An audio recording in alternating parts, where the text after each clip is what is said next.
qu'il est dit Noten Oz l'Elohim, donner de la force à Dieu. Elohim, le nom divin Elohim. Comment moi je donne de la force à Dieu? Le processus d'Elohim, de l'émanation, de la distribution des lumières, ou des canaux, ou ce qu'on appelle aussi le Shefa, l'influx divin,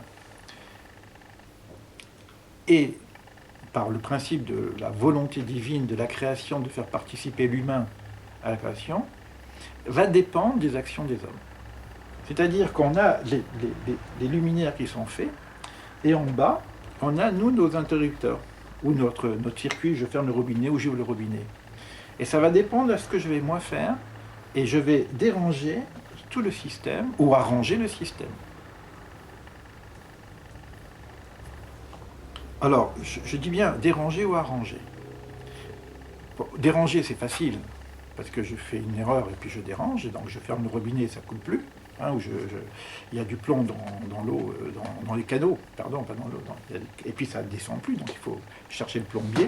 Ou alors il y a un truc qui a pété les plombs, il n'y a plus de circuit, il y a une résistance, bah, la lumière ne passe pas. Non, c'est le même système. Hein. Donc bah, il faut réparer. Des fois, c'est pas moi qui ai réparé, comme c'est un problème collectif.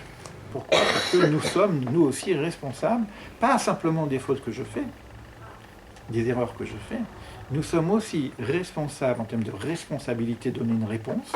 Hein. Donc je ne suis pas coupable, je n'ai pas la cause de la destruction des vases, mais j'ai une responsabilité, c'est-à-dire j'ai une réponse à apporter au niveau de la reconstruction du processus.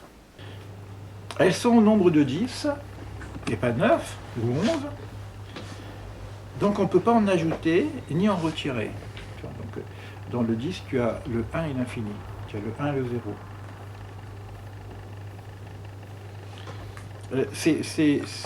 Le 10, c'est 8 noms. On est dans la création binaire de tout. Par exemple, tout ce que nous voyons, aujourd'hui on a des télévisions 3D, on a de la musique, on a tout, mais vous savez très bien qu'un programme, c'est fait avec 1 et 0. Aujourd'hui, le monde que nous connaissons, virtuel, presque il va se manifester, parce qu'on maintenant on va créer des ordinateurs qui nous font des photocopies 3D, c'est toujours 1 et 0. On a des robots qui commencent à marcher et parler, etc. C'est toujours 1 et 0. Alors ils commencent à discuter, est-ce qu'on peut mettre de la conscience dans le robot? Alors ils ne savent pas comment mettre du 1 et 0 dans la partie des mouchines. C'est pas accessible. Mais là, tout ça, oui, on peut. On peut avoir un robot qui va nous donner le sentiment d'avoir de la peine, ou d'avoir faim, ou de pleurer. Nous jouons les petites poupées de japonais aujourd'hui, bah, ça pleure, etc. Mais est-ce que les mouchines sont en fonctionnement? Est-ce que la conscience marche? On ne sait pas. Pourquoi là-haut ça ne marche pas? Parce que là-haut c'est quelque chose qui est encore un peu plus profond que le 1 et le 0. La notion de la conscience morale. C'est très difficile à... C'est plus de la chimie, c'est plus de la physique, c'est plus de l'électricité, quelque chose qui nous dépasse. En tout cas, c'est 10. Alors ce qui était intéressant aussi, c'est que Pythagore a travaillé là-dessus. Il faut voir au niveau des origines. D'où a reçu Pythagore cet enseignement? Vous connaissez le triangle de Pythagore? 1, 2, 3, 4. 1, 2, 3, 4, ça fait 10. D'ailleurs, ils remettent même les noms de Dieu. Et ils remettent le nom de Dieu, Yudke Vavke. Je ne sais pas d'où vient la science. Bon, on parle de... Ça ne vient pas de la Grèce, en tout cas, hein, parce que Pythagore a reçu un enseignement peut-être un peu de l'Égypte, etc. Parce que là, on est dans une initiation très forte, quand même. Ouais. Parce qu'il dit que le monde est créé par les nombres. Ouais. Comme ici, on dit que le monde est créé par les nombres. Donc il a eu cette connaissance, en tout cas cette initiation du nombre. Donc il y a toute une science par les nombres. Et il dit que le 10 c'est le nombre parfait.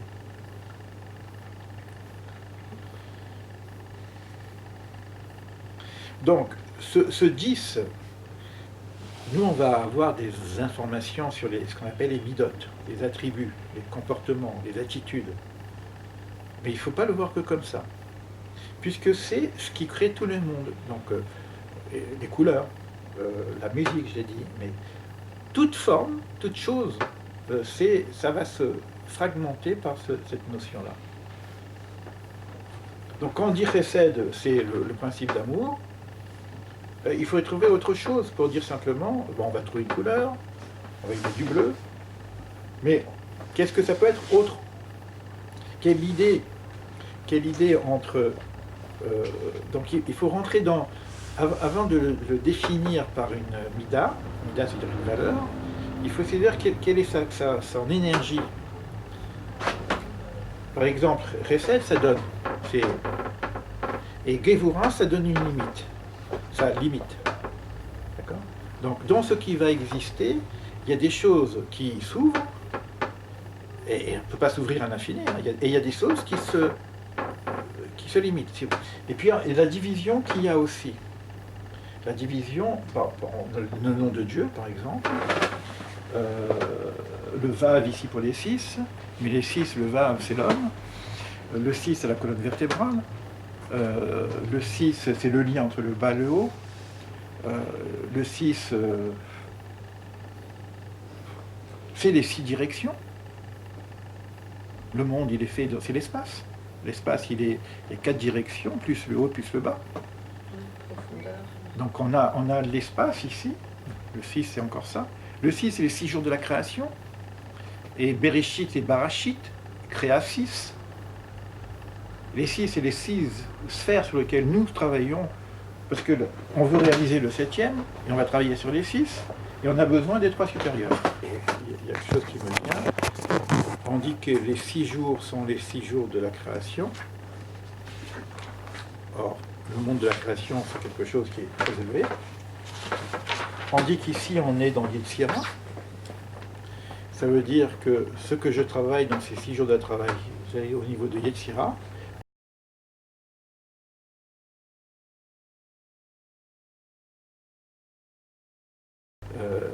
Ordonner les choses. Ordonnancement. L'ordonnancement. Très joli. Ordonnancement.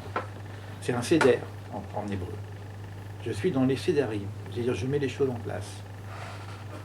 C'est-à-dire que je suis dans la formation. C'est-à-dire que je n'ai pas la capacité de connaître la finalité de la formation. J'ai à agir au niveau de l'ordre des choses, mais le résultat final ne m'est pas donné. C'est-à-dire que je travaille quand même sur une façon virtuelle. C'est-à-dire que notre travail, on a l'impression qu'on travaille dans Assia, dans le concret, mais si mon travail il est au-dessus, parce que Assia, il n'est pas fini. Vous avez vu, à chaque fois, Malchut, il est coupé. Hein. Malchut, la finalité du 7, Shabbat, 7e millénaire, on n'est pas au 7e millénaire, on est au 6e millénaire. Moi, ça ouf, c'est énorme ce que je suis en train de dire. C'est-à-dire qu'on est encore dans le monde virtuel, on n'est pas encore existant. Quand on parle de la Maya, etc., on a l'impression qu'on existe dans le concret, mais nous sommes que des symboles. On est en train de travailler sur la formation pour arriver à la finalité d'un monde parfait. C'est-à-dire qu'on n'existe pas encore. Notre monde, ce que nous voyons aujourd'hui, c'est l'expression d'un monde qui n'est pas fini. Mais là, je dis autre chose. Je dis, puisque nous sommes dans un monde de la formation, ce monde qui n'est pas fini, c'est-à-dire il montre des choses à achever. Or, est-ce que je le fais? C'est vraiment une réflexion. Hein. Là, je dis peut-être n'importe quoi. Je verrai avec les textes, parce que ce que je dis, c'est énorme, c'est une bombe. Est-ce que je le fais du point de vue Assia ou je le fais du point de vue de Yetzira? Le monde de Assia,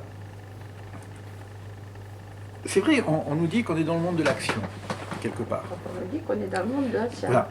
Ouais. Oui, mais là, je suis en train de découvrir quelque chose de nouveau. J'étais venu pour ça, de toute façon. Parce que si je dis que des choses que je connais, ça ne m'intéresse pas beaucoup. Là, je suis en train de découvrir quelque chose de nouveau. Puisqu'on est dans le 6. Or, le 6, c'est dans l'ordre de... alors, c'est vrai que on est dans le 6 dans Assia. C'est vrai. Parce que dans Assia, il y a la même chose. C'est-à-dire qu'on est dans Yetzira de Assia. Je ne sais pas si vous comprenez ce que je veux dire. On est dans Yetzira. Voilà, on est dans la formation de Assia. C'est-à-dire qu'on est encore dans la construction des élémentaux de l'ordre. C'est pas ordonné. Le monde qu'on a, il n'est pas ordonné. Regardez, quand il y a un tsunami, ça tue tout le monde. Il n'y a pas de choix. Les enfants, les machins, c'est... Regardez les guerres. Regardez les pensées. Donc on est bien dans un monde qui n'est pas ordonné. Or, comment je peux agir dans ce monde qui est désordonné? Et je veux participer à la réalisation de ce monde. On me dit que mon travail, il est sur les 6, qui sont 7, d'accord? Mais l'homme, il est dans le Vave. Ça veut dire, je sais pas ce que... Ça veut dire que dans ce monde de Assia, global, dans lequel il y a les 4 mondes aussi, je travaille sous la notion de forme, Yetzira. Ça veut dire que ce n'est pas obligatoirement quelque chose de concret, physique.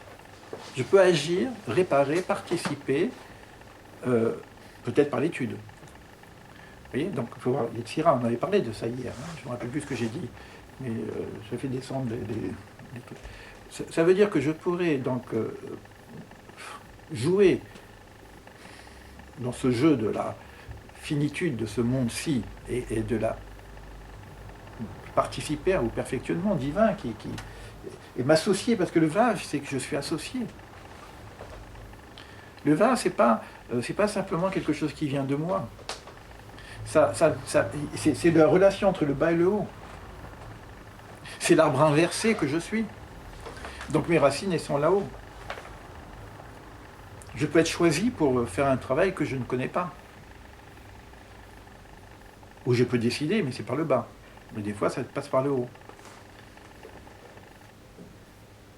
C'est le point, tout à l'heure que je disais, le point avant la pensée. Voilà, bon, je jette des perches, comme ça, des graines, on verra ce que ça donne. Si ça donne n'importe quoi, on effacera, on recommence, c'est pas grave. Là, on est dans l'étude. Hein, mais je trouve que c'est extrêmement intéressant. Vraiment intéressant de... Je trouve que c'est extrêmement fort, quoi, de se dire... Parce que... Qu'est-ce qui se passe dans Yetzira? Dans Yetzira, c'est toute l'histoire de Adam et Ève, avec le serpent et le machin, de l'arbre de vie et de l'arbre de la connaissance du bien et du mal. C'est un monde... Il y a quelque chose qui s'est passé de terrible là-bas. Et finalement, on arrive ici avec une structure totalement différente. Mais ça veut dire en même temps que si, dans Assia, dans notre monde, je travaille sur ça, c'est-à-dire je construis mon Gan Eden. Je construis un monde, on va en parler un petit peu, là ça commence à s'éclaircir. Je construis un monde par ma façon de vivre qui s'appelle Gan Eden. C'est le monde des âmes. Et c'est le monde dans lequel je me retrouve lorsque je quitte ce monde. Physiquement, quand je quitte ce monde, il y a un monde qu'on appelle le monde des âmes. Il y a 2 mondes, le Gehinnom et le Gan Eden. Et c'est là que ça se passe.